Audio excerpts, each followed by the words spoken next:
Hello, you're watching Bearwood West Yard, and this is the Autumn 2023 layout update. This is the first video since I made the baseboards on Bearwood West Yard MkII, so without any further ado, let's get cracking on what I've been up to. So to get a general overview as to what features Bearwood West Yard now has, it's now 16 foot by 7 foot in total, and the original spec, which has since been exceeded, was to have at least a station, a twin track mainline, and a 3 or 4 siding marshalling yard. I've now been able to exceed that by having a small servicing area, a termination siding, the 4 sidings that I'd originally planned to have, plus a head shunt for the small servicing area, and also 2 reception roads. So this is by far more ambitious than anything I've attempted before, and also as well that I'm going for the open baseboard technique, which I'll get onto more in a few moments. So starting off with the boards in order that I've made them. So I'm going to start with the board that I know as the pointwork and crossover board. So originally, Bearwood West Yard MkI was best known for its level of pointwork that it had, that it was quite complex for the size of the layout that it was. And because the layout was quite well known for that, I thought that it would only be fitting to be in keeping with that on this layout. So I've come up with a rather, I feel, impressive set of pointwork, mainly so that everything essentially comes down to a single neck and head shunt, whether that's from the reception roads or any of the sidings and the servicing area head shunt. It does mean that there's a lot of scope for shunting and play value at that, especially whether that's at home or exhibitions. And it also, the level of pointwork, whether it's in the yard itself or branching out onto the main lines. If I try and get that into focus now. So one of the things that I really like about this is that I wanted the ability to be able to terminate trains and then send them back, just like Paul is able to do, and various other stations across the network. And being in the more modern era and operating class 450s, 158s, 159s, I thought it would be only be fitting to have that extra bit of play value, terminate a train, run it into the siding, have it then cross over once another train has passed or freight trains come out of the sidings and the reception roads, and then run it back. So there's that bit of play value there, which I thought would be a little bit more interesting.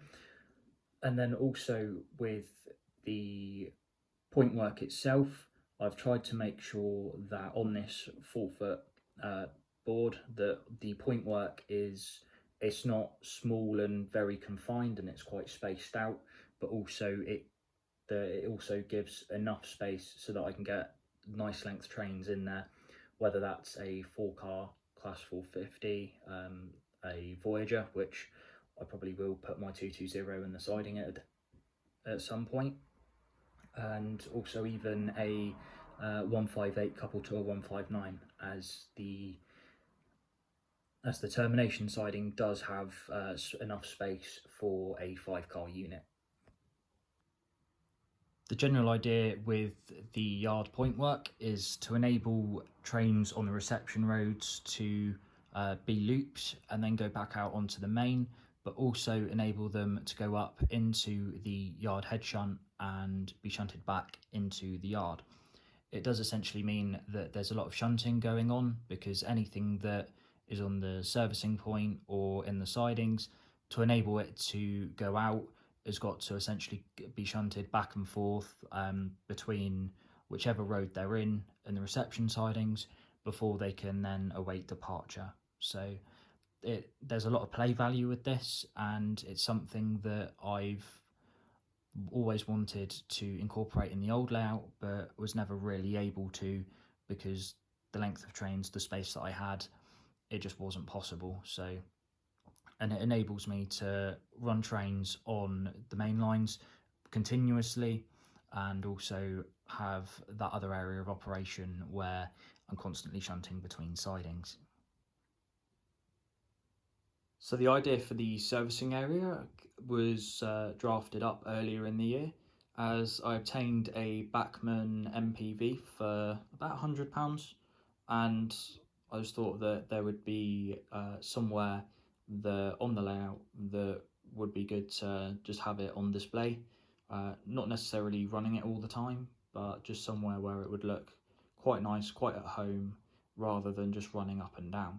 And I also was in need of a stabling point as well for any mainline locos, while the 08s or any other locos are doing shunting. So otherwise, having 4 or 5 locos in the yard, it will look quite busy, and there really needs to be a designated point where they can all be stabled. So that idea has led to these 2 sidings. So the one on the left will be the one that has a shed on it. I'm planning to go for a Nissan hut type, which is sort of like a semicircle. There's one at Totten Yard for the MPVs there, and also in Eastleigh Yard for the Tampers. So I'm going to go with that theme, so it's a light maintenance facility, nothing too heavy, just a couple of preventative maintenance tasks possibly, and just general upkeep, and then also possibly a small little fuel point just behind it, so that any locos such as 66s or 08 or the yard's home fleet of 08s will be able to just top up between duties. So, and then the siding on the right will be the stabling point. Moving on to the next board, to what I know as the yard board. This is literally just straight track. So I've gone over the termination siding, but if I go over to the main lines, you'll notice that one of the lines is actually slewed over more towards the yard. That's quite deliberate, because I wanted to give the impression that when the track's glued down and there's a little bit of super elevation in there, any, say, class 4 or class 6 trains that are not going to be looped in the yard can essentially come through a nice pace and be seen elevating, as there are areas on the network where the track is never completely straight and the lines are always diverging from each other, whether that's for drainage purposes in catch pits, or whether that's because there's electrical items or something or other. But there's areas on the network where track is slewed over like that, and I wanted to incorporate that as well, just so that it's not a case of all the lines are straight and perfect, and because the real railway isn't perfect, and I think it's important to reflect that. But moving it back over to the yard, so if I incorporate the 5 lines of the yard and the head shunt, so the head shunt itself over here was designed to be used as a 5th siding as well as a head shunt. So this has been designed to fit an entire 5-car auto baluster rake into it. By having a full auto baluster set in this head shunt, it then enables me to free up the other sidings, as now that I've got 3 full auto baluster sets, I can essentially marshal up all 3 at once, utilising the head shunt and the other sidings, and essentially create longer trains. And it's more impressive as well, especially in 00, to be able to marshal trains of such length, given what the siding lengths are. All the other sidings, the longest siding in particular, which is the one next to the 2 reception roads, this has been designed mainly for the long welded rail train, as this will go over on the board I'm currently making. This will be the only siding on the layout to follow the main lines across a bridge and terminate just before the back scene. So this has been designed with the long welded rail train in mind, just because I want to be able to store it in the layout, well, in the yard, as well as having it running round, just so that I can also show it off and it's not just sat in the fiddle yard all the time or in a box. So that's been designed for that. And there's also a little bit of the servicing point as well, that can be used to stable the two primaries, whereas the whereas the 10 or 11 secondaries can fit quite nicely and snugly in this long siding. All the other sidings have been designed to accommodate at least 10 JNA Falcons, which is quite ample really, considering that the average rate consists of about 10 to 14 wagons. So I'm kind of punching above my weight really when it comes to average train length modelled versus the actual train length in real life. So I'm going for more realism over anything else, and having nice long trains and running them will hopefully be something that I can get onto, doing it quite comfortably. So just to give a better idea as to the capacity that the layout can handle, and also I've now moved all my stock into train sporters boxes, as they're so much quicker to set up. I've got one Bachmann Class 37 on the MPV maintenance road, so there's quite comfortable space for another 2 locos in there. So that'll be MPV plus 1 loco, or a quite comfortable space for just 1 MPV.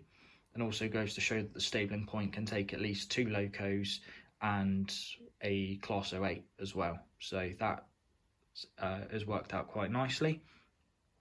Moving on into the yard, I've set up a few consists, including some of my lesser seen stock and stuff that I've been working on recently. So I've got some Cambrian salmon kits, which I've got 3 on the back of the Class 60, which are utilising my own 3D printed stanchions to turn these into ospreys. I did this the other year, and they've come out quite nicely. Just need a little bit more maintenance on them to get them to the standard they should be, and then they'll be all good. I've kept one of those wagons as a salmon, and they're all on the back of my recently outshopped from the workbench MkIIs.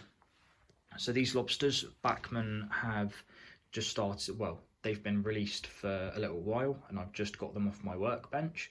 So I started these well over a year ago, got them into top coat, and the top coat of lacquer decided that it wasn't going to play ball, and ended up frosting a lot of the paintwork. So had to do a complete restrip, nearly a full rebuild. But anyway, they're now at a standard where I've been able to give them some light weathering, and they're all nice. So they utilise the standard Bachmann BDA chassis, which I've just gone and stripped and repainted, while the box is made from plastic sheet and various sizes of evergreen extruded styrene strip. So I've deliberately gone and put very short rakes into the sidings, just to show how much space is actually left on the yard lines. So just having 5 JNA Falcons on 4 road, this is my second longest siding. You can see that I've got enough space for at least another 5, possibly even 6 wagons in there, and that is going to be quite an impressive length, especially when I've got my MLA snappers made as well. So there's plenty of space for my other 2 pairs of auto ballasters on 6 road, just on the inside of these 5, and then also on 5 road with the 2 MXAs. That'll be a very nice snug fit for 2 pairs of my MRA side tipper ballast wagons. Moving on to the main line, the Class 59 with my Dapol HIAs, I've got 13 of these set up, so my entire rake. On the old layout, these used to near enough stretch from back scene to back scene, and now they very comfortably sit completely on the scenic area of the layout. So the whole train is going to be visible, and it's not going to be a case of one end disappearing while the other end's still emerging. So that is going to be quite nice, and I could possibly even, with Dapol still making these, possibly even increase the train length, although I'm very happy with the current length as it is. Moving on to the country end board, the reason why I've decided to call it the country end is simply because on the outside of the main lines, I've cut it away, so there'll be a embankment down, and the plan is to have a field of some sort and also have the start makings of a small river just on the outside by the corner. So that's the main plan for that. In terms of track work and the layout, on the main line with the HIAs, that is 5th radius, as I've wanted to have nice sweeping curves. As the old layout, the curves were just really tight and I didn't like them, but I had to do with the space. Had to make do with the space that I had. So now that I've got the space, I've tried to make the most of it. The outside main line is 6th radius, which is very generous, but all this does come at the cost of the reception lines starting much sooner than I would have liked. So it does mean they are quite short, in all honesty. I mean, I've got the Class 60 and 4 wagons, and that's near enough 2/3 of the capacity of the lines. So it does mean that there's not going to be a lot of space and trains will have to go into the yard, but I'd rather that than have the nice sweeping curves for the main lines and have trains running at a nice scale speed, which is relatively fast, and it looks right with the track geometry. So I'd rather that and sacrifice a little bit, but then again, sometimes it comes down to less is more. But I think this is a case of more is less in terms of the amount of track work that I've got. But either way, I hope that this end looks as impressive as the rest of the yard does. Moving back to the town end of the layout, the main feature for this end is the station, other than the servicing area, which I've already covered. So with this station area, it's going to run all the way from the back scene all the way down to where the point work is. So it's going to be a nice long platforms. I'm hoping to be able to get at least a full class 220 in the outside line platform. So that will be something quite nice for the viewing side, especially at exhibitions. So in terms of plans for the station, I've heavily thought about the station building being based heavily off of Poole, mainly because A, it's one of my local stations, and B, it's got a very unique architecture about it, but in the sense that it's very BR, there's no other stations like it, and in all honesty, it's quite a hideous building, but it's one that you can recognise. If you've been to Poole, you've seen it, or if you've seen photos of it, there's none other like it on the network, and you kind of instantly can tell where it is. So I think that would be quite a nice feature to incorporate and just give the station a little bit more character. Although I call it the town end, I think that's mainly because it will be more towards the town than it is the country, but this is supposed to be quite a rural set layout, so it will just look a little bit busier than what the country end would be. So moving on to the final baseboard, I've got the riverboard, as I've dubbed it. So this is where the open baseboard technique, as I've built the other baseboards, really comes into its own. So unlike on the old layout when I was using the flat baseboard technique and I was just building the track on the baseboard and then building the scenery up, I'm actually building the track around the scenery this time. So what I've done is the river that's going to be over in this corner is essentially going to end up weaving its way around and eventually get to this point, and the trains are going to go over the river to get to the fiddle yard. So this is one of the things that I really wanted to have. It's not as big of a bridge as I really wanted, as I wanted the bridge originally over here and to be around 2 foot long. But again, sometimes to get the specs that you need for your layout, sometimes a few things have to be sacrificed, and this is one of them. But either way, over here, this part is going to be cut away at some point when I've got the embankment somewhat sorted and the track is all down and it's all working absolutely fine, no problems at all. So, and the same goes with over here where I've got the support for the track. That ends after a certain point as it will be cut away, but other supports will be added in just because that is where that part will be cut away just because of where the river will naturally weave and where I want it to go. So hopefully that will come out quite nicely.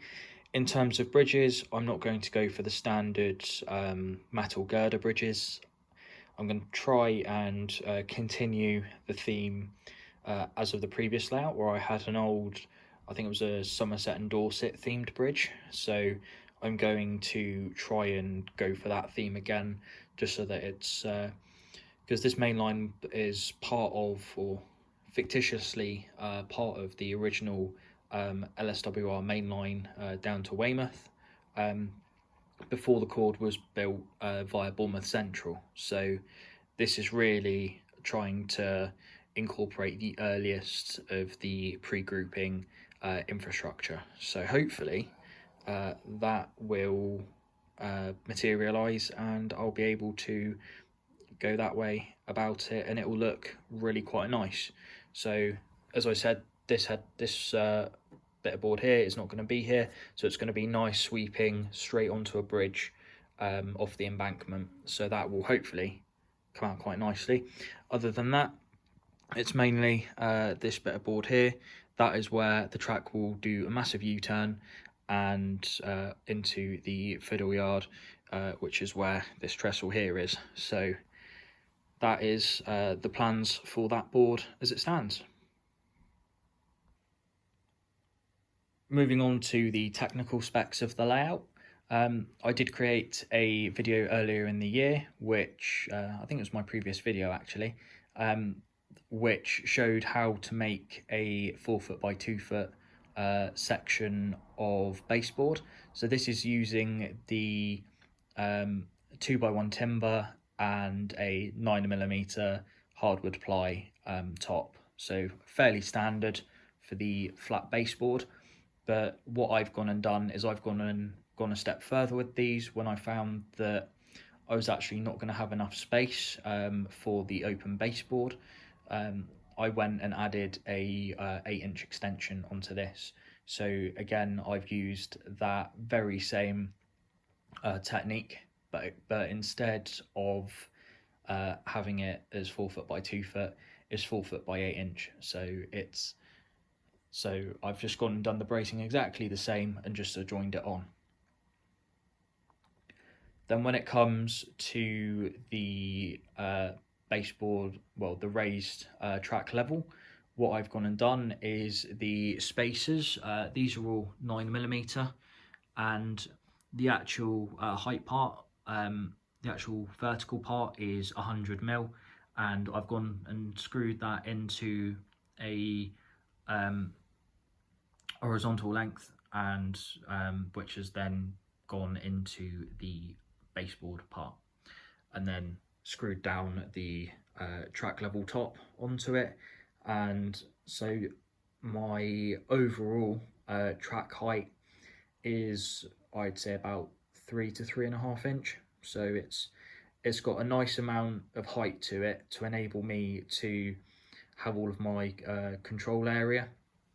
So the base, so what will end up happening is there will be a slight drop down from the track height, and the back scene will be about halfway to the back, and I'll end up having a cutout underneath the track level just to enable me to have space for a permanent controller and also point motor controllers as well, which is another thing I'll get onto in a moment. In terms of power and control, I've decided to go down the route of soldering droppers to every single piece of track, as this is a DCC layout, and I will be running sound locos quite a lot, and I've actually increased my collection of sound locos. I feel as if it's important that I now start taking having a lot more droppers a lot more seriously, so that I don't end up having dead spots as per on the old layout. When it comes to supplying power to the track, the one thing you don't want to be short of is reliability, especially with an exhibition standard layout. It needs to be transport proof, especially as with my layout, it's having to be packed away after use, and it lives most of its time in storage. So I need to make sure that I've got no wires dangling around, everything's tied up neat, and that I'm not going to suffer any reliability issues. So I've decided to not go with the Scotch lock approach and go for the hardwired route instead. So this essentially involves using a combination of bus wires and bus bars.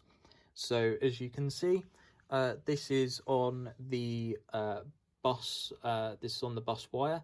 So essentially, there is a bar which will supply power to a distribution bar where the feeders are all connected to.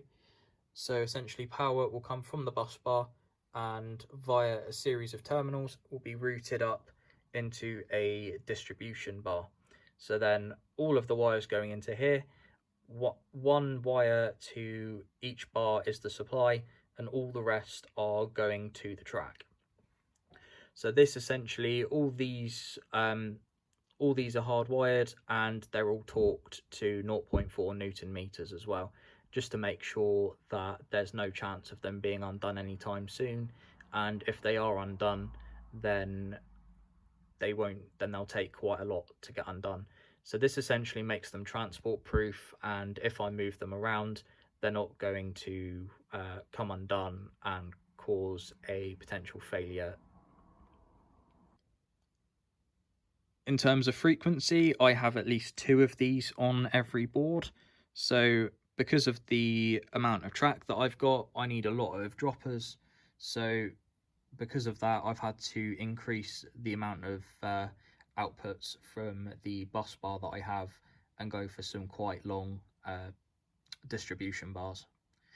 So hopefully I will not be short of reliability, and this will not fail me for a good number of years yet. In terms of the wire gauge that I've gone and used for the bus wires and the bus bar to distribution bar wires, I've gone for 1.5mm cross-sectional area, whereas the droppers are all 1mm cross-sectional area. So this will ensure that there's minimum resistance across the layout, especially as it is quite large as well, and I've used larger wire gauges so that should the layout be extended for any reason at all, then I will be able to cope and future-proof the electricals essentially from any more demand in power. So to ensure that I've got reliable power between baseboards, because I can't hardwire it, I've decided to go down the route of using removable plugs. So this will enable me to, when I'm setting up the layout, I'll be able to clip them together. Trying to do this one-handed is not essentially the easiest of things. There we go. So essentially that's now clipped together. So I've now got the contacts joining each other and nothing's going to stop them. And they will take a fair amount of force to get them apart. So it's a very nice, reliable way of ensuring that I've got uninterruptible power between the two and that there's not going to be any air gaps and loss in contact. And then with this particular plug as well, although only 2 terminals are being used, the other 4 I know will get used eventually, because this will essentially be used for things such as auxiliary power supplies, whether that be a 12-volt supply for lighting or a 3-volt supply for other lightings, or the Arduino that I plan to use for the point motors. When it comes to point control, I've planned to use servo motors, and I'll be using an Arduino to control these. So what I plan to do with this is, I've always wanted my point blades to go quite smoothly and slowly, as per most modern points, and I feel as if that would also enhance the layout's already existing rich portfolio. So I think that would be the icing on the cake, really. And not only that, but I've heard a lot of good things about servos. Even though I don't know the first thing about programming and coding, it's something that I'm willing to learn to be able to achieve this for the layout. And I've heard mixed things about Pico point motors as well. Although they're quite good and reliable, when they do fail, I don't want to be in a position where I'm having to go through a lot of wires in order to replace one. So, and with servo motors especially, with only having 3 wires, what I want to do is essentially have the signal wire running back through to the control board, being able to control the actuation of the points literally through a push button, and controlling the power to the servo using the same bus bar method as I've used for the dropper wires. So that way I can essentially localize all of the power and control, and I'm not having a million wires running here, there and everywhere, and the wiring stays quite neat. So I think that's what I'm trying to aim to do on this one. So I'm keeping the power and control aspects of it to a minimum, but also enabling for maximum play value, and also testing the limits of my abilities as well, and learning new skills, which is one of the things that this hobby's all about. So there we have it. It's taken me 7 months or thereabouts to get to this stage. A lot of late nights, a lot of evenings and weekends. So there we have it, and I think that's pretty much everything covered now. So thank you very much for watching, stay tuned, and I'll see you again very soon.